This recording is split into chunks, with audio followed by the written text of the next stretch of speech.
My name is Anwar Ibrahim from Malaysia. I used to be the Deputy Prime Minister of Malaysia.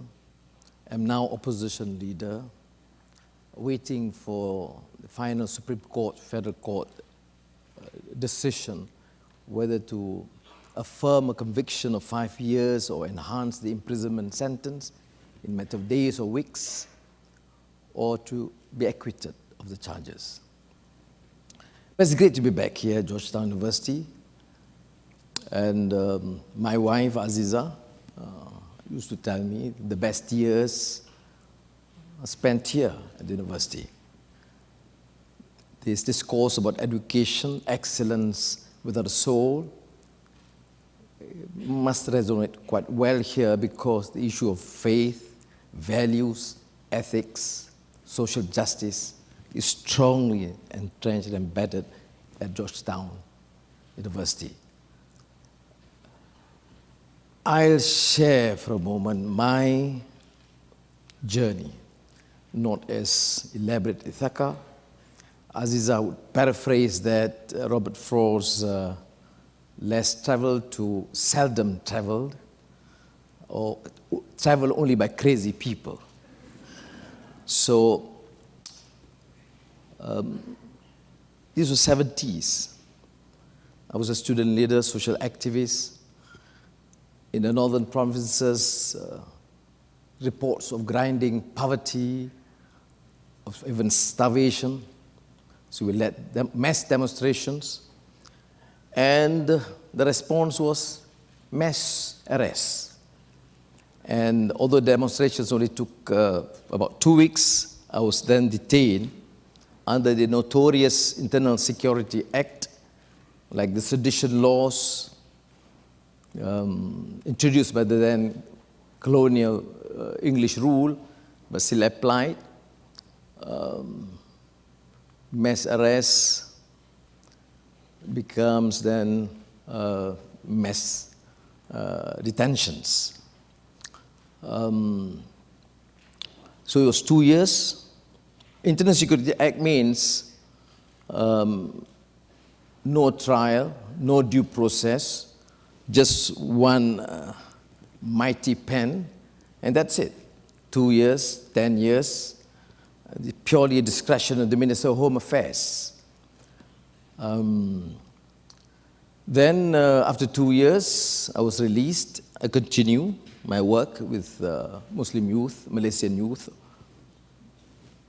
the Christians, Buddhists, the Hindus in the Malaysian Youth Council, talking about reform, social justice, and freedom and democracy. Always believed that Malaysia, as a developing country, must mature as a democracy, must respect rule of law, freedom of conscience. And then I joined the government believing seriously in the need for reform within the system of governance. I rose very quickly from deputy minister to finance minister and deputy prime minister. And this sort of reports like from time does not actually help, because the bosses do not like naturally that you are seen to be a serious competitor. Now, then, of course, came the dreadful incident of September 1998. Because I was clamoring for reform and change within the system, introduced some major changes into the anti-corruption laws, I naturally had to face the wrath of the very corrupt in the country. Malaysia, as you know, in the 1990s, was a star in Southeast Asia. Highest growth, highest market capitalization, second to Singapore in terms of competitiveness, highest in terms of foreign direct investments. But we have a major problem of growing Gini coefficient between the very rich and the poor. The inequality became a problem, and the issue of institutional governance has not been addressed. And so when there was growing criticism against some of the obsolete policies, including semi-authoritarian form of governance. Then I took it up within the system, hoping to reform, and as a result, this was the treatment. I was arrested and badly assaulted, as you know, and I had the honor of being assaulted not by a normal policeman, but by the Inspector General of Police himself.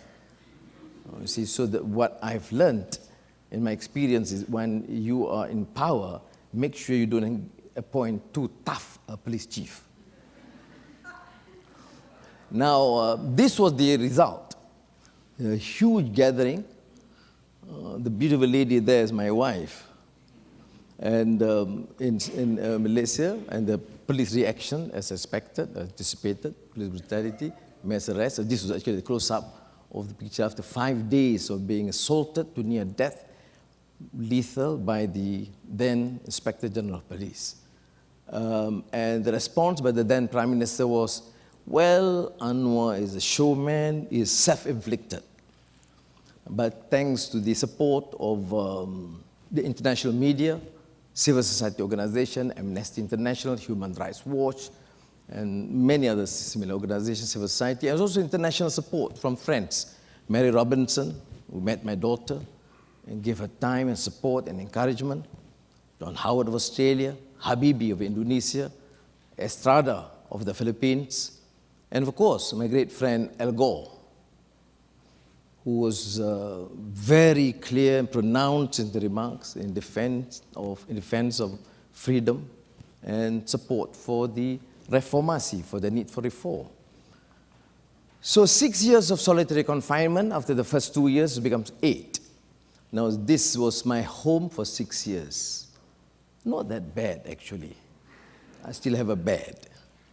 And this is a period for contemplation, meditation, reading the classics, 4.5 times of the entire works of Shakespeare with copious notes. So you envision doing that, go to prison. You have all the time in the world. And the great classics. Of course, many of my colleagues here, dons, deans, were very helpful. They just sent books. And so you have time to meditate, read the classics, read religious texts, the Quran, the Bible, the Bhagavad Gita, Confucius, and of course all the classics from Anna Akhmatova to Pasternak to you name it. And, but not all. I mean, I was addressing a major gathering of Muslim clerics after I was released. Of course, they expected me just to say, I was there meditating, reading the Quran, memorizing, praying, which I did. But I also did other things. I was busy also singing. Elvis Presley, Ricky Nelson, Neil Sedaka, and the Beatles. And even some Hindi songs and national songs. So I did, so it's a lot of advantage. You start memorizing songs from now. Because when you get into trouble, there's time to reflect and relax, and by singing loudly, and nobody disturbs you. Now, and then September 2004, the federal court, the Supreme Court, overturned the decision, and I was a free man. And one of the first visits was the invitation of Mandela. Invited the entire family to Joburg. And let me pause a little and see about my long conversations with Mandela. He was looking at the children, very young those days, in 2004. And there was a tinge of sadness when he remarked, Anwar, I'm sorry I was not able to do more for you. But when looking at my children, he says, you know, they say we are crazy. Precisely by inflicting harm not only yourself, but your wife, your kids, and your friends. I then responded, say, Madiba, you know, we call him Madiba, with affection. But at least we are not mad, but crazy for sure. But you know, we derive so much strength and support from just knowing you or reading about you. I said I was in prison, and one of the great books was The Long Walk to Freedom. And mine is certainly a short walk to freedom. Then he was up laughing. But this legendary, great Mandela was not talking about his trials and tribulations, just focusing on mine.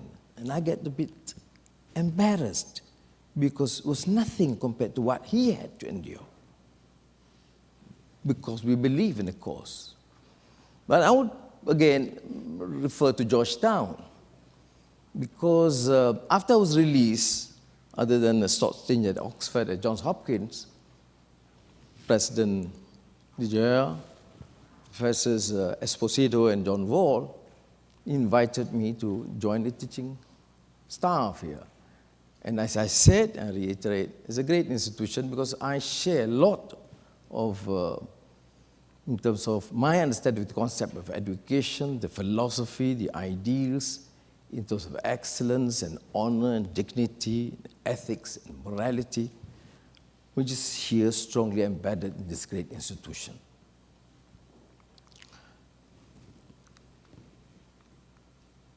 Now, then 2008, in fact, I had to leave because I was involved in leading the broad coalition of the opposition in the 2008 general elections in Malaysia.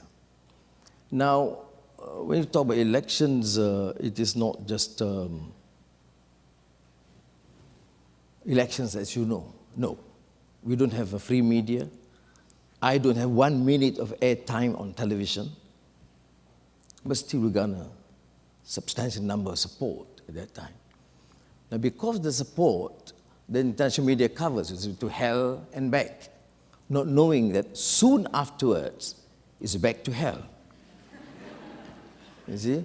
Because this was really demanding for free, fair elections. Because in 2013 election last year, we garnered 53% of the popular vote. Don't look surprised. I'm still leader of the opposition. But this was it. So I had something in common with Al Gore.